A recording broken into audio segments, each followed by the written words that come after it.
ఎవరైనా డబ్బులు ఏమీ లేదండి. దేవుడిని ఒకటే అడుగు, నేను చేసే బిజినెస్ దీవించు, నా చేతుల కష్టార్జితం దీవించు, నేను చేస్తున్న జాబులను దీవించు, నా పనులను దీవించు, నా దగ్గర ఉన్న కొద్దిపాటి సంపాదనలను దీవించు ప్రభు అన్నప్పుడు దాన్ని దేవుడు డబుల్ బ్లెస్సింగ్స్ ఇస్తాడంట. హల్లెలూయా, హల్లెలూయా.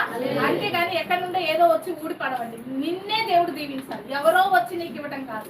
నీవే అనేకులకి ఇచ్చేవాడిగా ఇచ్చేదానిగా ఉండాలంట. అలా నువ్వు నేనేం చేయబడాలంట, బ్లెస్ చేయబడాలంట. హల్లెలూయా.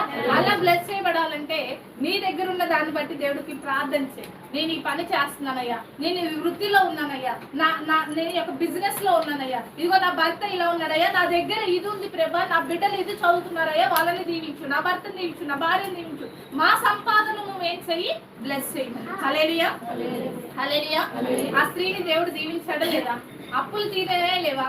ఇంకా వాళ్ళు మిగిలి వారు బ్రతికారా? సుఖంతో బ్రతికారా లేదా? దీనికి గల కారణం ఏంటంటే